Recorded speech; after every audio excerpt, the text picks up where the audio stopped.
South Africa's mining production lifted by 2.4% year-on-year in January on the back of a strong contribution from iron ore. Joining me now to discuss this is Annabel Bishop.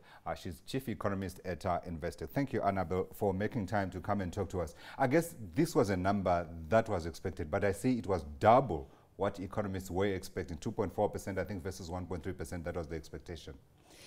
I think there was a bit of a range of a forecast, but certainly, you know, if you have a look at the figures, breaking it down, you've seen some good growth come out of the iron ore sector. And of course, the platinum, the PGM metals have actually come off quite sharply, dropping by about 4%. I know that's a bit of a concern. I think it really does show the divergence of what's happening in the commodity markets. Obviously, PGM is also affected by the negative attitude now towards diesel cars because of the recent issues in terms of their carbon. Right. You know, so these I think are key issues for us to look at in terms of South Africa, really seeing, you know, the iron ore prices pick up. And of course, you've seen the base metals prices rise quite substantially, you know, right, compared to 5 years ago. Yeah. And when you look at those numbers, would you say this would have been a one-off increase, if you like, or is this sustainable going into the future? One, against the global backdrop, and also, of course, the South African mining factors that we know have been bedeviling the sector for quite a while. Look, 2.4% is a modest growth rate. It is. And I think that could be sustained. Right. Certainly, you know, we're looking at a broad-based global upswing.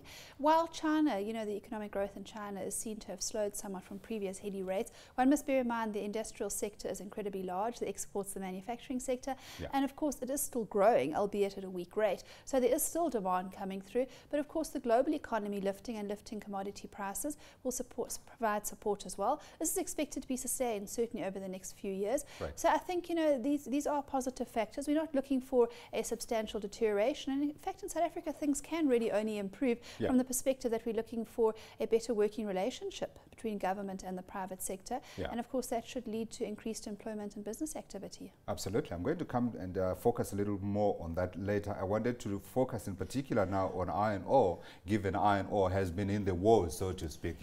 I had to bring in that one in. I mean, we've had Donald Trump coming in and making all sorts of threats, and we have seen some countries being exempted. I haven't seen the name of South Africa being exempted from those countries potentially that could be hit by the tariffs that the US president is proposing to impose. When you look at our iron ore production this in this period versus, of course, looking into the future, do you see a potential for this to keep growing at that particular rate, or are we likely to see this being impacted by the proposed US tariffs, if you like? Because I think the South African government is engaging them. Well, I suppose we don't know exactly what's going to happen in the US, but right, you know, the real problem is, you know, which is a shame, isn't it? I mean, this is the US we're talking about, yes, and there's uncertainty. Yes, it's terrible. Yeah. You know, there's been a rise in political uncertainty in the United States, not just, yeah, in South Africa. It's quite problematic. Exactly. And of course, policy uncertainty in the world. I mean, it's the largest economy globally. So, yeah, so it is a big worry, and it will, as you said, have an impact on prices going forward. Yeah. But again, we don't know exactly what's going to happen. Hopefully, sense will prevail. Someone might be able to explain, you know, that it's quite important not to impose substantial tariffs because you're really just doing your own country in, yes, but obviously, yeah, resulting, yeah, in a situation where it costs more for you to produce goods that use this steel, and of right, course that increases your cost in terms of exports, and that has a negative impact on your job markets, your creation of employment, if you will, from the export sector. You know, if that can perhaps be understood, yeah, then maybe there could be strong arguments against it. Maybe this trade war desire would die down. But Annabel, who's going to be making those noises? Because we are seeing Trump turf out, if you like, people who are opposed to his views. Tillerson is out. That's Gary Cohn is out. Yeah. Yeah, that's what I'm saying. If they could maybe manage to make it through, but if not, then I'm afraid we are facing some type, yeah, of trade war situation. Yeah. It's not a good thing globally, and it, sure, obviously will weaken economic growth. But really, you know, for metals and commodity prices in general, you know, these are the issues because they are leveraging off the back of the increase in global economic growth. Yeah. And of course, a trade war will do the opposite. You'll see a slowdown in global growth. Absolutely. I thought I would never say this. South Africa moving into a period that many people hope will be more stable in terms of providing certainty for their business environment, for the business sector. What's your expectation in terms of what Cyril Ramaphosa is bringing now versus what we had in the past, and what kind of an impact do you see that having on the production numbers in mining? I mean, everybody seems to be suggesting that mining could well be on the way up. I would tend to agree. that probably is the most likely scenario. If we continue to see good momentum with government and the private sector, the mining industry, in terms of resolving, the issues they had in the mining charter. We've obviously seen appointment of a new minister. If they can now form a good, positive, close working relationship where obviously they listen to each other's concerns, and obviously it results in strong activity and growth, that would then result in, I think, foreign investor sentiment improving, foreign investors wanting to come and invest in the mining sector. And of course, the president is convening a fixed investment summit. He said, 3 months from the sonar, so we're approaching the 2-month mark now when it should happen within. And of course, that could be a very positive outcome as well if we actually see government listening to what the foreign investors are saying or indicating, domestic investors as well, and working towards the goals of really trying to improve the competitiveness of the South African economy, maybe at a time when we start to see a decreased competitiveness from trade wars, but internally that would be very positive for us.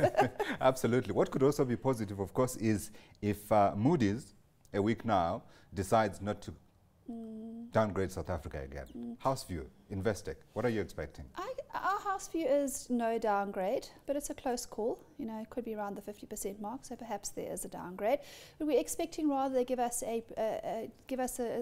just a little period to try and get our house in order. And they say, look, we might actually downgrade you down the line, but at the moment we're just going to adopt a wait and see attitude, keep you on a negative outlook, and just see how you progress with your fiscal consolidation, of course. Okay, or be more positive and say, actually, we're just going to give you a little lift and make sure that you don't digress by making sure we give you a positive outlook.